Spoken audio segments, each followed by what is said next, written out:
Welcome to Grammar 5B. In this booklet, we will cover infinitives, prepositional phrases, and sentence diagramming with those infinitives.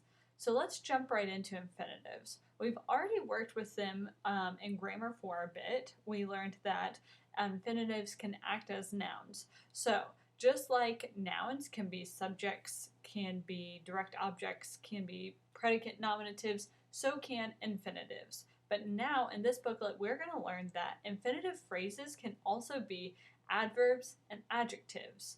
So let's see what this looks like. I went to the park to run. I went is our subject and verb, and to run is telling us why we went there. So this is an adverbial infinitive phrase. Usually when you have an infinitive phrase that's acting as an adverb, it's going to answer the question why or how the action is occurring. So now let's look at an adjectival infinitive phrase. The place to go is Canada. So to go modifies what kind of place it is. Notice place being our subject is a noun. To go is modifying a noun, making it adjectival, whereas to run is modifying the verb to go, and so that is going to be an adverbial phrase. So just make sure you're paying attention to what is being modified and why. So now we're going to jump into 3 more examples, and some of this will be review, hopefully. So their first sentence is, the garden allows us to explore. The second sentence is, the garden to explore is open. And then our third sentence is, we walk around the garden to explore. So this is going to be hopefully pretty straightforward because we're using the same infinitive, but we're going to use it 3 different ways. So let's look at how that first sentence uses the infinitive to explore. First, I want us to identify the subject and verb, which is garden and allows.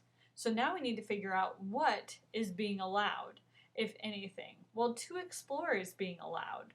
So we're going to put parentheses around our infinitive, just like we did in Grammar 4, and we're going to label it as a direct object. So the garden allows us to explore.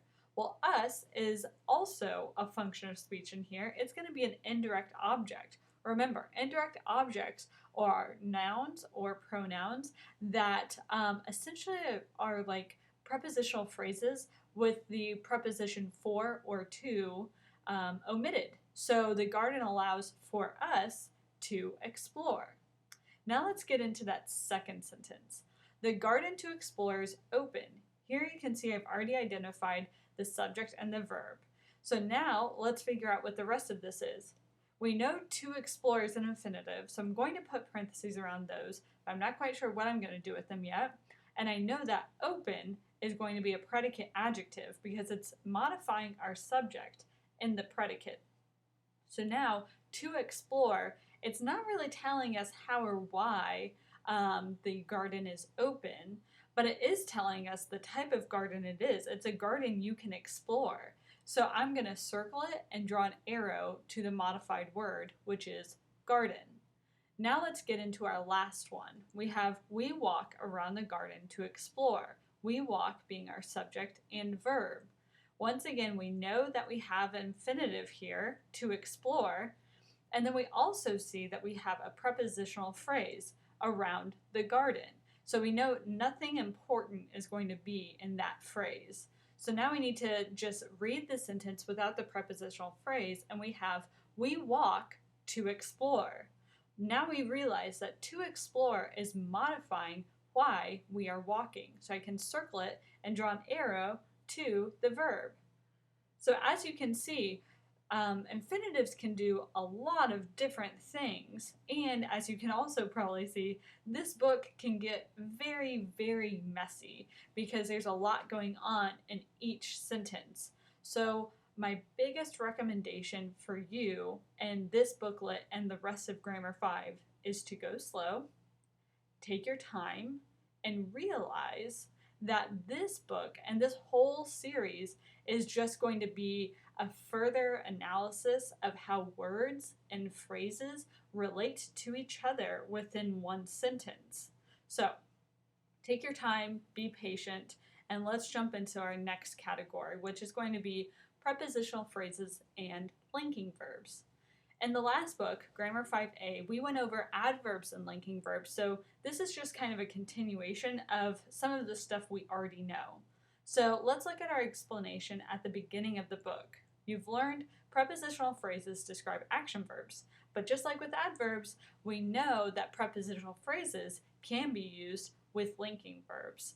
So let's look at an example at the beginning of the book. I am at the mall. I am is our basic sentence. At the mall is modifying my state of being. It's telling you, the reader, where I am, where the state of being is occurring. Then we have another sentence. The parking lot looks full before noon. Now, looks and smells, all that kind of stuff, those can be tricky linking verbs. It's important to remember. You know it's a linking verb because it can be exchanged for a to be verb and it still makes sense. The parking lot is full before noon. So looks is our verb. It's a linking verb, PA, of course, full. And then before noon is telling you when that state of being is occurring. Notice that these prepositional phrases are going to tell you how, when, or where the state of being for that linking verb is occurring or how it's occurring, etc. So now we are going to jump into two more example sentences. The flower smells nice in the garden. For extra credit, Ken had been a tutor. Well, like we were just talking about, sometimes we have tricky linking verbs that maybe we aren't 100% sure if it's a linking verb or an action verb. So we're going to replace it with is and see if it makes sense. The flower is nice in the garden. Yep, that's a linking verb. That still makes sense, and it doesn't change too much of what the sentence is trying to tell me. So I'm going to underline my subject and double underline my verb. I'm going to cross out my prepositional phrase, and we're going to get back to that in a second. We have the word nice left. That is going to be a predicate adjective. It describes the flower, which is our subject, in the predicate. So now, what are we going to do with in the garden? Well, it's modifying where this state of being is occurring. So I'm going to draw a circle and then also draw an arrow to the modified word, which is going to be our verb. And now we can look at our second sentence. For extra credit, Ken had been a tutor. As you can see, I jumped right ahead and gave you the subject and the verb because there's a lot more to unpack in here, just like in the previous one. For extra credit is a prepositional phrase, for being the preposition and credit being our OP. So I'm going to cross that out. And we know that tutor is renaming who Ken is in the predicate. So now we need to figure out for extra credit is our prepositional phrase. It's modifying the state of being. Why is he in this state of being? This state of being a tutor, that is. For extra credit. That's why he's doing it. Once again, these pages can get a little messy, so just take your time. Try to be as neat as possible for the person who's grading your work.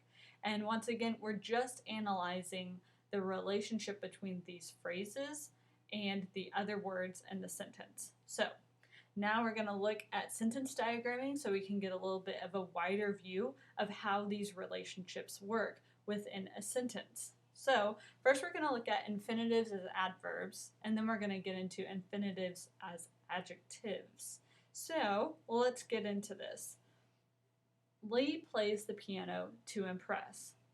Well, there are two different ways we can go about this sentence. Just like with a sentence with a prepositional phrase, we can identify our infinitive first, or we can identify our subject-verb agreement first. So in this one, I'm going to have us identify the infinitive first. So I'm going to put my parentheses around that.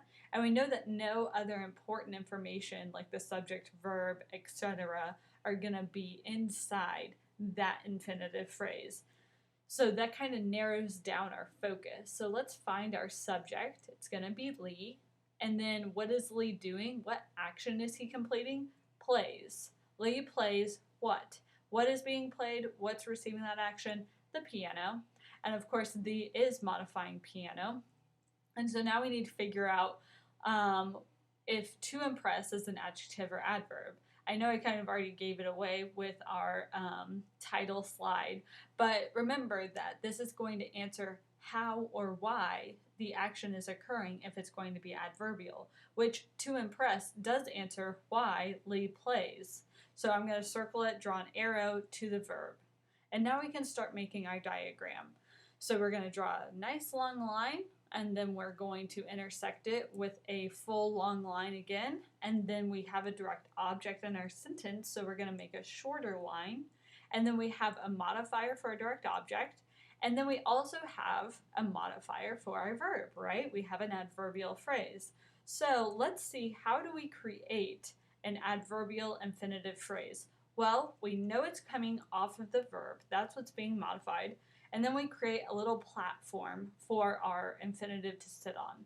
And then we're just going to create the pedestal, so the legs, its little torso, and then its arms. And of course, when we have an infinitive, we need another diagonal line for our word to. So now we can start filling it out. We have Lee plays piano, which of course is our basic sentence. And everything else coming off of it is the modifier. So Lee plays the piano. And why is he playing the piano? To impress. So we're going to put to on the diagonal line and impress on the long horizontal line. And that's how you that's how you diagram this sentence. Relatively straightforward, but make sure that you give yourself enough room to write the phrase to impress.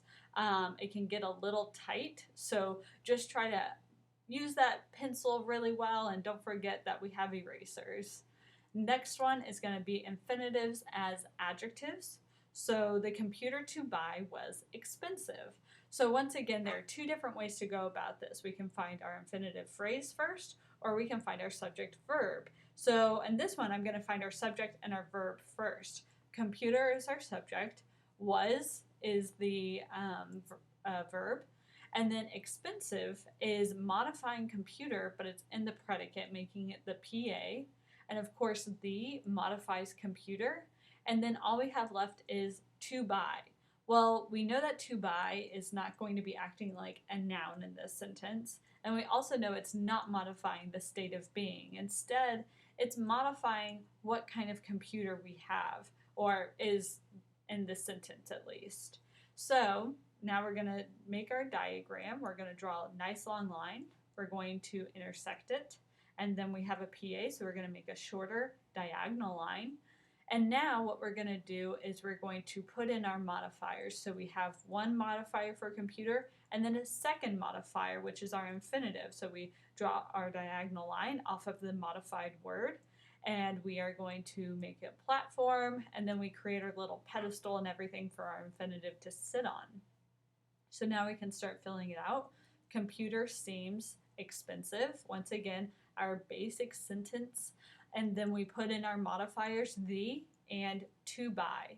And that will be how you diagram this sentence with an adjectival infinitive phrase. If you have any questions or anything that is concerning you about this book, please contact the owner of your Gideon Center.